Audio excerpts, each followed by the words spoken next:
はい、どうもこんにちは、エンジン太郎です。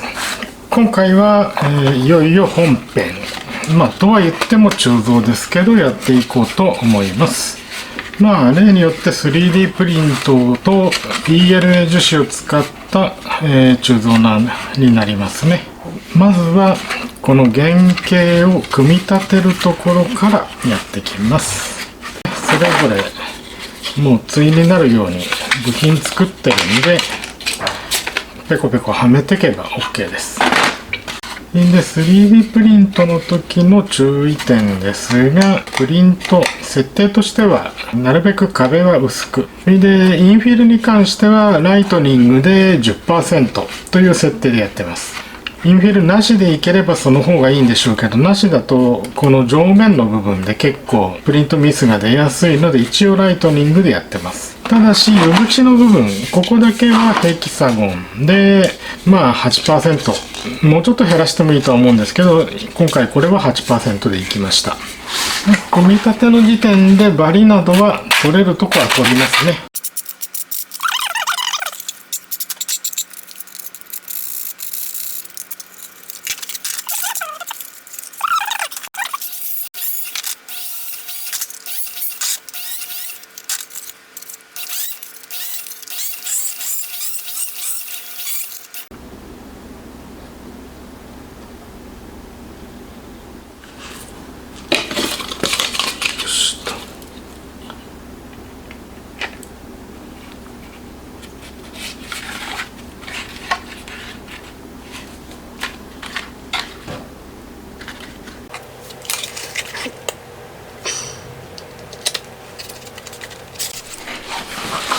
はい、横方向もくっつけたと。これでいいでしょう。削り代は十分取ってるので多少ずれたとしても問題はないですね。とりあえず本体への組み立てできました。こんな感じですね。ただ目地の部分がちょっと隙間あるんで、この目地はワックスで埋めちゃいますね。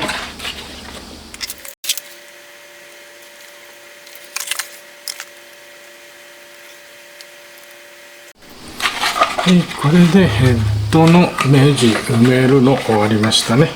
では他の部品も全部同じように処理します。はい、とりあえず簡易的な組み立てと下処理、バリ取りなんかは終わらせました。これを中性洗剤できれいに洗います。これがシリンダーヘッドで、こいつがシリンダーヘッドカバーと。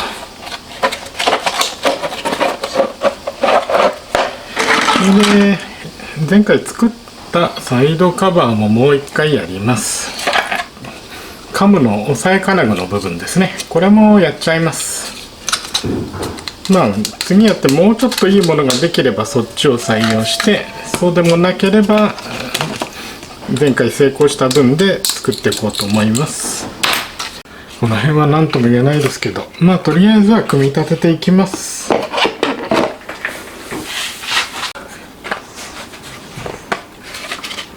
よいしょ。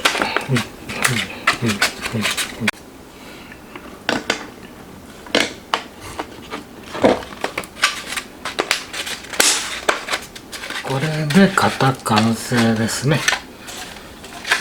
はい、これでうまくいってくれるといいけどね。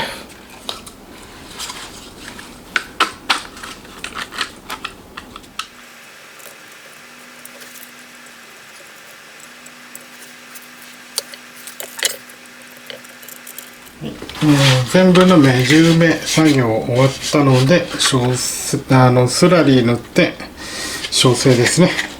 スラリー塗る前に次は今回の鋳造で必要になる道具作っていきます。はい、ちょっとプリントが汚いですけど、次の鋳造用のルツボとルツボを掴んで鋳込む時の取っ手ですね、作ってきます。これを作らないと先に進めないですね。はい、ルツボを作ってきますが、今回はステンレスのルツボ作りますね。なんせ今回ちょっと物が大きいんですね。大きいので容量がいつものるつぼでは足りなくなります。なので専用のるつぼを作ります。6キロ分あれば今後別のことにも対応できると思うので、ちょっと大きめに今回は大きいのを準備します。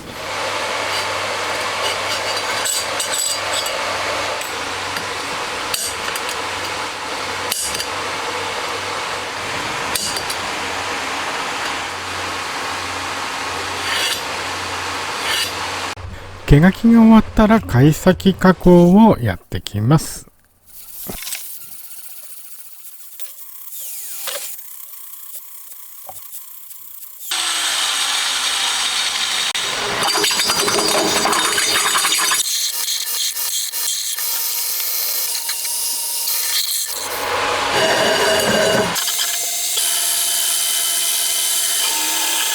はい、穴開け終わって金物も準備しましたので、溶接ですね、やってきます。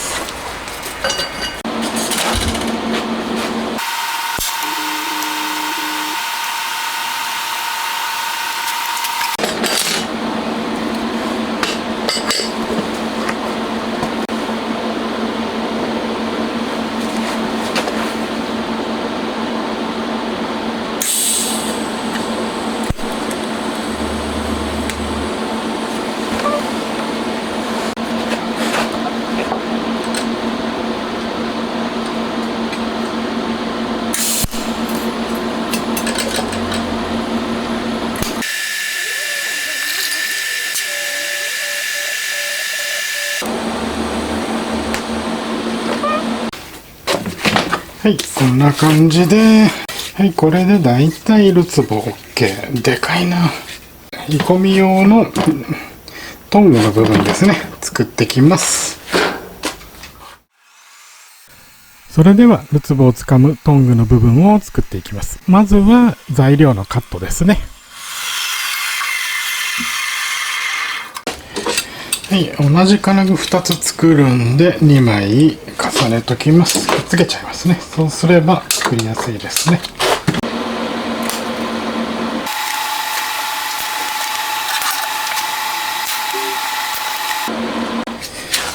これで2枚同時加工ですね。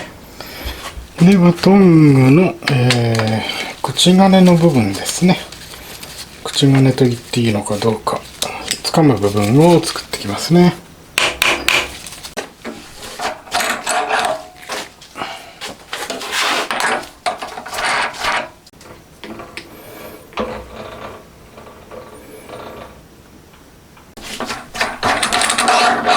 よいしょ。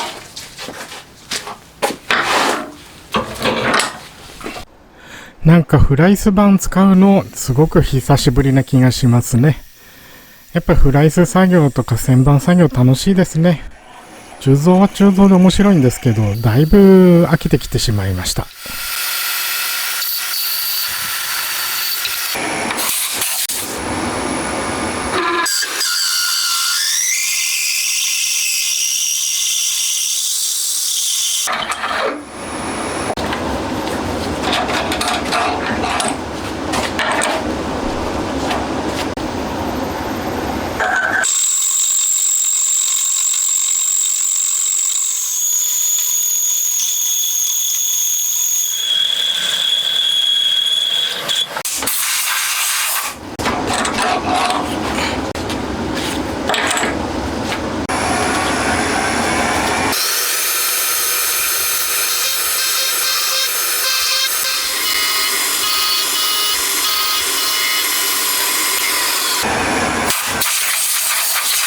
これでもうトングの掴む部分ですね。OK だと思います。はい、分離しました。分離したので、ここにこうはまると。こうやって持ち上げられますね。外すと結構外す。じゃあ次は、トングの蝶つがいの部分作ってきます。次3番ですね。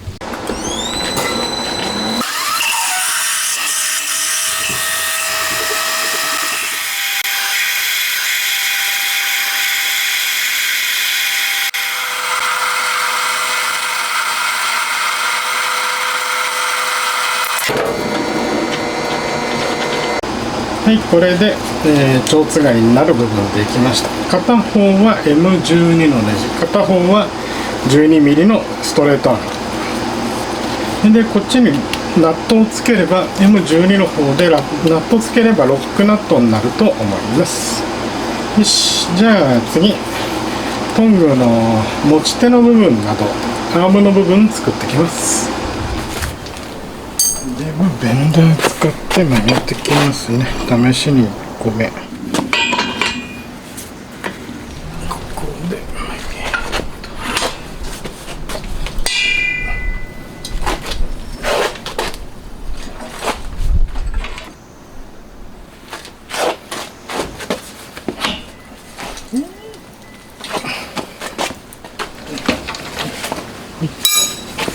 る揃った。これでよし。あとは蝶つがいに溶接と。は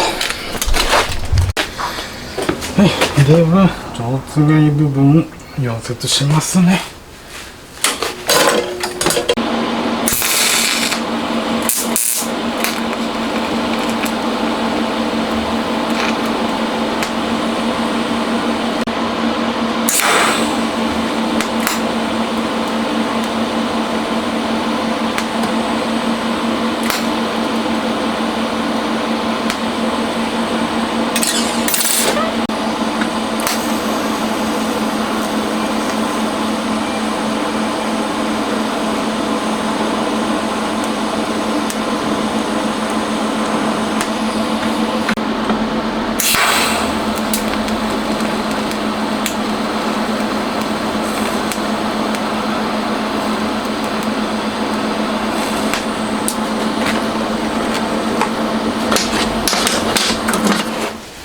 これで全部の溶接終わりましたね。トングの部分は一度溝にはめちゃえばそう簡単に抜けないですね。振ろうが何しようが抜けることはないですね。振りたくっても抜けないのでこれで OK。はい、いよいよ新しいスラリーを作ってきます。何回か実験した結果、水ガラスを使わなくても鋳込みができる程度には硬い焼成ができるようになりました。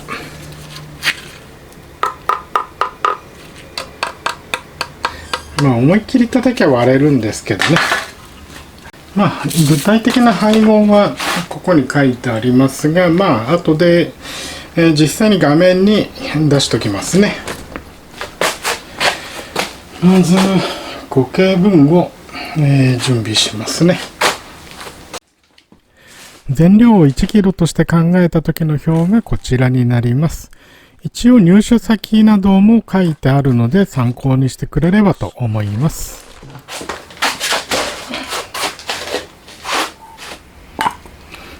これで2キロ。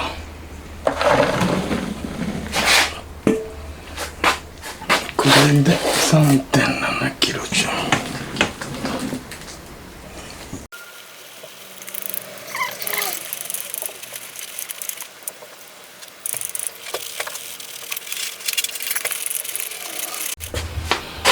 はい、とりあえず半分の量にしたので、PVA のりは 2.3 でいいね。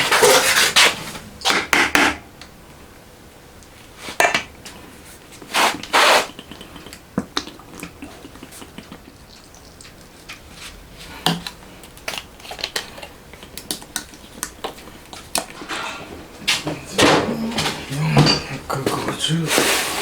これ絶対混ざらないやつだよな。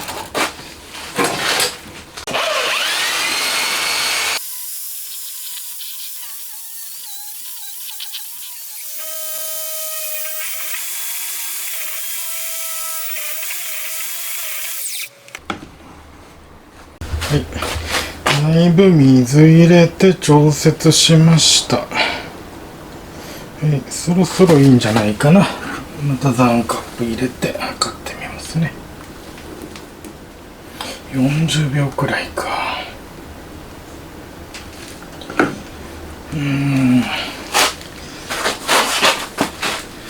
あとは 100cc だけ水入れよう。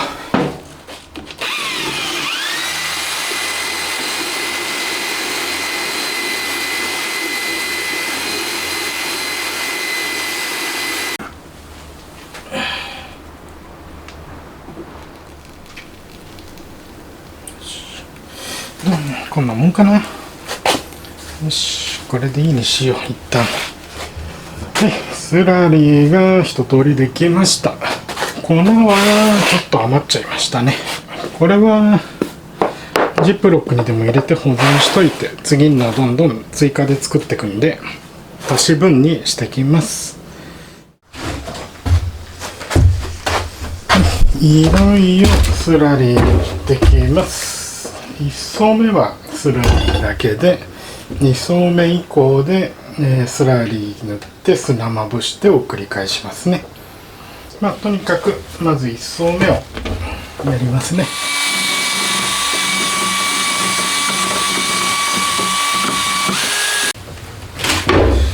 じゃあまず1層目をつけて、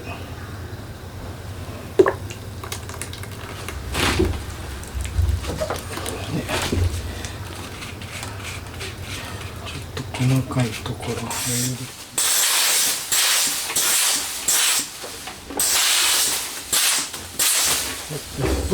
薄塗りです。よいしょ。どんどんやっていきます。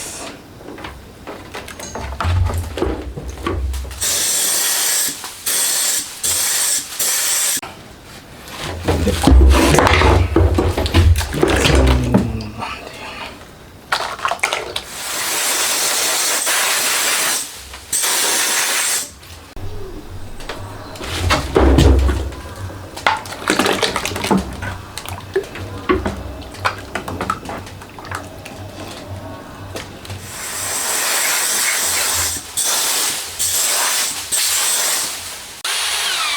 1層目が乾燥したら2層目に移っていきます。まずやりやすい、カムカバーからですね。よいしょ。浮いてるとやつないので。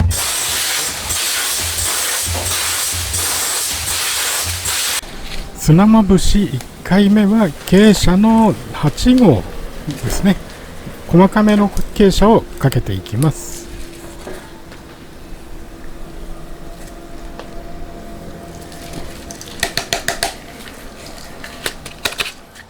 同じ手順で他の部品もどんどん進めていきます。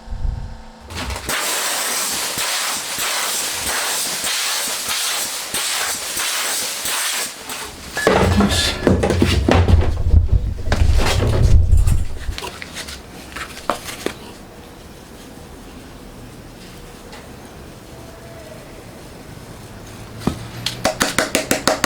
はい、今7層8層あたりまで来ました。これとこれはそろそろ終わりでいいんじゃないかと思います。十分重ねたし強度も十分ありそうですね。なのでこの2つ、小さいの2つは最終仕上げ。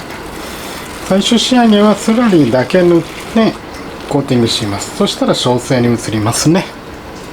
ではこいつはコーティングと。もう砂はいいでしょう。ここまで来たら。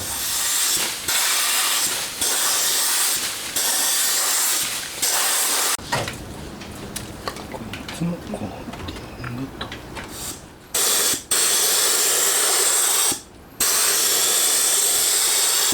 はい。型を作るために塗り重ねてたんですけど、1個ちょっと不安なのがこの部分ですね。ここちょっと弱そうなのでつながりが少なくて、ここ石膏テープで巻いて、この部分石膏テープで巻いてちょっと補強しますね。補強してあと何層か重ねたらこの型は終わりにします。ヘッドカバーに関しては重量がシリンダーヘッドより軽いことと、比較的柱の数を増やして分散しているので大丈夫だと思います。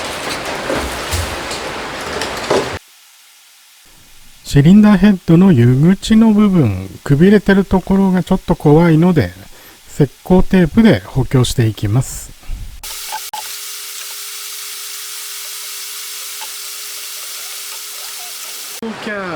これだけ太きゃ大丈夫でしょう。この後さらに、またスラリーを2、3層コーティングして、これ自体もかぶせちゃいますね。そうすれば大丈夫だと思います。はい、今回、スラリーを、一番薄いところでも9層ですね。厚いところ、こういうカップの部分だけちょっと厚く塗ってるので、ここだけ12層とか10層ですね。10層と12層。そしてこのネックの部分ですね。石膏で補強を入れてます。正直こっちも設計段階でここにバーをつけるなどして補強を入れればよかったですね。エアベントを兼ねてそれを2箇所ぐらいやっとけばかなり強化できたと思うんで、次以降石膏使わないで済むようにそういうようにしていこうと思います。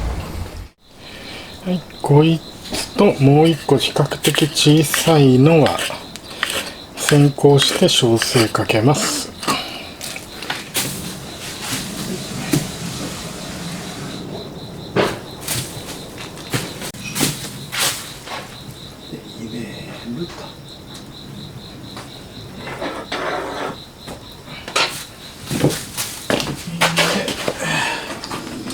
はい、焼成終わりました。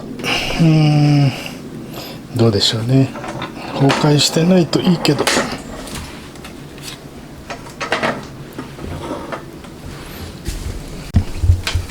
い、目視で見る限り、崩壊はしてなそうですね。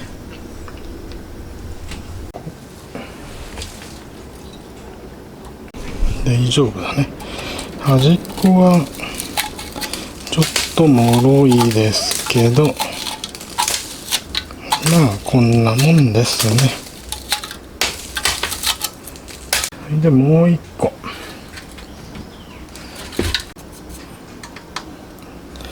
まあおおむねうまくいってるんじゃないかと。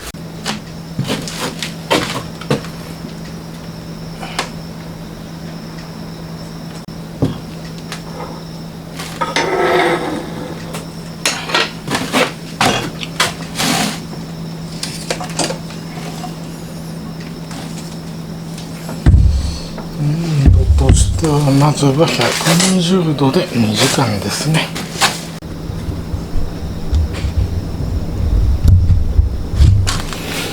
120度に設定と。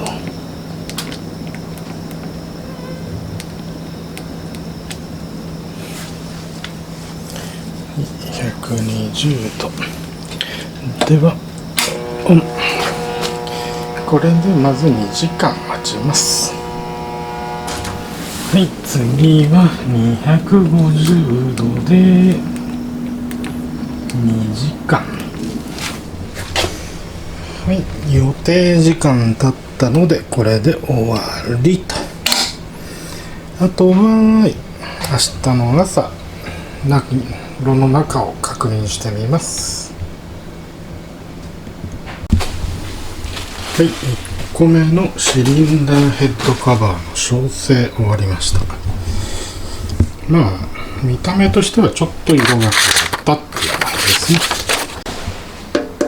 このように瀬戸物のような少し硬い音になります。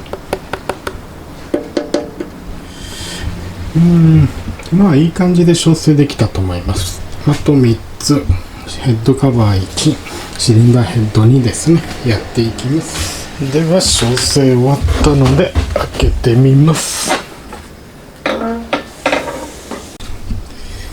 じゃあちょっと横倒しになって壁に倒れ込んじゃいましたね。奥の方にちょっとひびがあります。はい、よく見てみると U 口の部分、ここで押しちゃったんですね。自重で崩壊してって感じですね。やっぱ両サイドこっちにも柱が欲しいですね。でこっちから見るとだいぶ壊れてますね。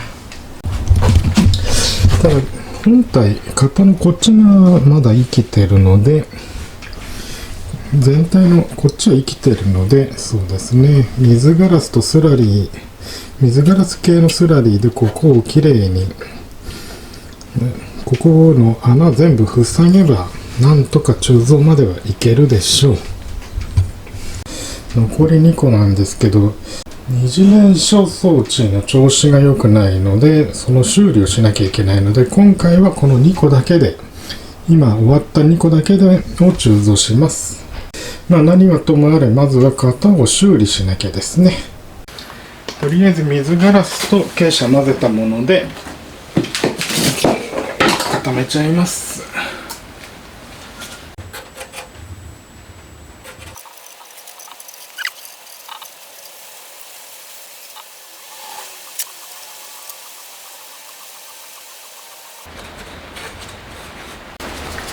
とにかく漏れなきゃいいですね。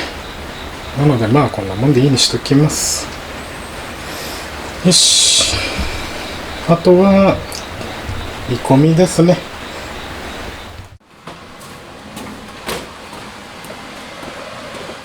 まずは最初に作った2個のちっちゃい型から鋳造していきます。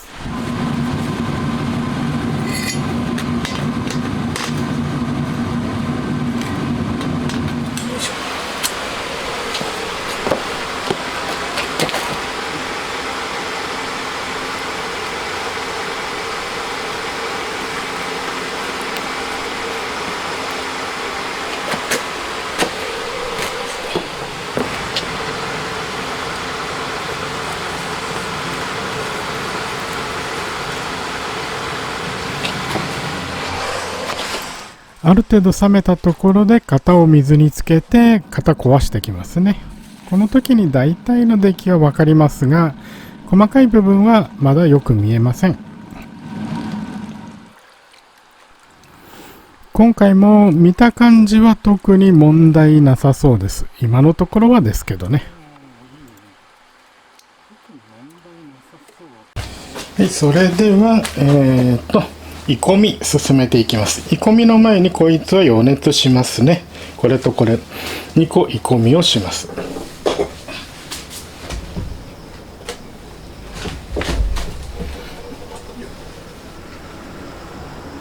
これでセットできました。温度ですが、最終的には350度まで上げますが、とりあえず80度程度から段階的に上げていきます。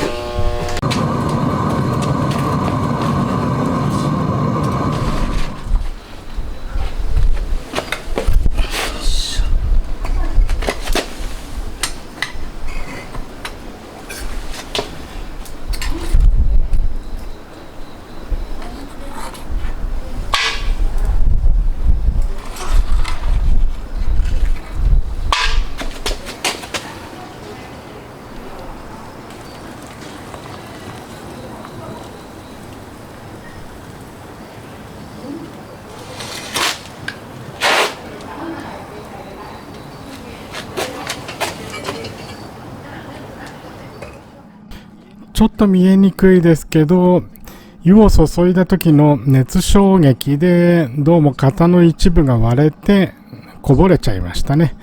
でも湯口に少し残ってるんで、まだいけそうな気はします。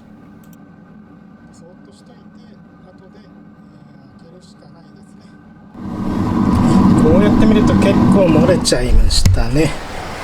結構漏れたけど、押し湯がカップにまだ入ってるんで大丈夫かなっていう感じもします。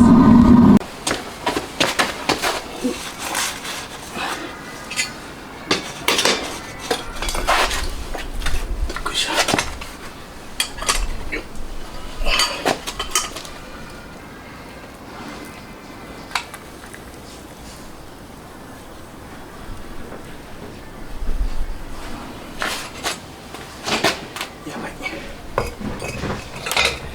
シリンダーヘッドを水につけますね。もうよっ、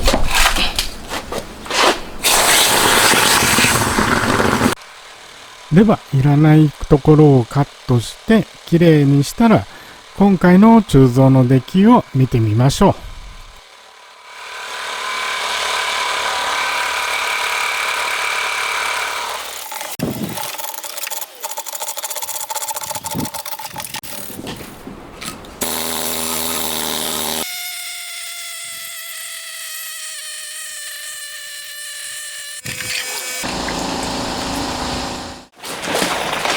はい、鋳造終わって、出来上がったのがこちらですね。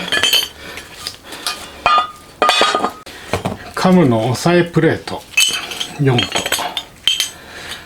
個。これ出来良かったですね。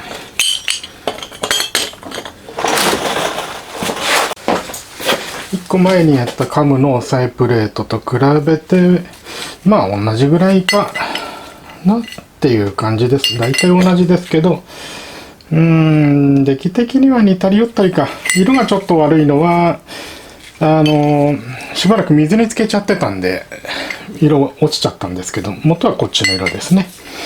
どうしてもやはり、型をこうセットしてるので、こう立ててセットするんですけど、上側になんかススというか、スラッジというか、そういうものが溜まっちゃうっていう感じですね。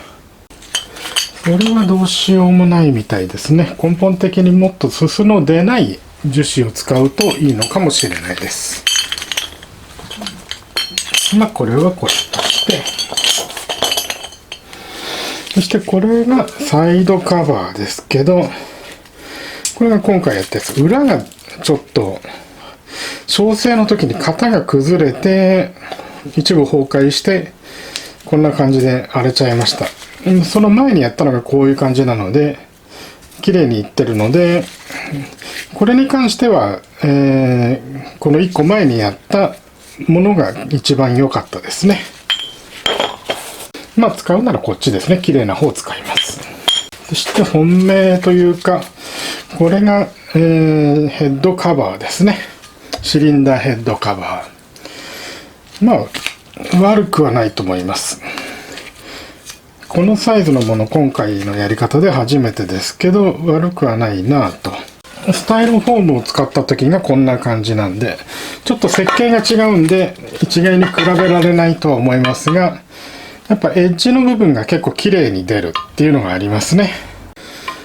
結構細かい部分で綺麗にいってるなっていう印象はあります。それ以外で言うと、まああんまり変わらないというか、まあやっぱ新しい方式 3D プリントからの鋳造の方が、綺麗にいく印象ですね。なので、まあヘッドカバーはこれで十分使えると思います。問題はこのシリンダーですね。まずシリンダーですけど、ここら辺がもうグズグズになっちゃいましたね。この辺が良くないです。あとこっちも悪い。これはおそらく、まあこうやってセットしてたんですけど、あとここですね。上に行く部分がどうしても荒れます。すごい荒れて、ここが荒れてるだけなら、まあ削って溶接でなんとかしようとも思ったんですけど、結局マニホールドとかバルブガイドとかがつくエリアが穴が開いてる状態だったので、ちょっとこれは使えないですね。ここにも穴が開いてるので、この穴、このマニホールド側に貫通しちゃってるんですよね。なかなか難しいですね。あとこういうところ失敗してる場所結構ありますね。なのでシリンダーヘッドはもう一回やってうまくいくまでまあやります。まあでも今回ここまで、3D プリンターを使って原型を作り、それを鋳造という手法を試してるんですけど、ここ最近ずっと。これは個人的にはかなりいい方法ではないかと思います。素材を選ぶことや、どうしても設備投資が必要なことはあるんですけど、それでもやはり綺麗にいくのがいいですね。あと砂型鋳造の時には絶対にできなかった複雑な形状がやれる。スタイロフォームでもやれるんですけど、それよりさらに設計の自由度が上がるっていう、この辺はかなりいいですね。最終的な仕上がりを見ると、スタイロフォームより若干綺麗にできること、設計が自由にできること、その2つはかなり大きいと思います。何にしてもシリンダーヘッドはもう一回やります。シリンダーヘッドカバーもまだ型はあるので、これ調整してもう一回やりますね。何にしてもまだまだ先は長いですね。さて、今回の動画はこの辺で終わりとなります。また次回も次も鋳造絡みになっちゃうとは思います。どうもご視聴ありがとうございました。また次回もよろしくお願いします。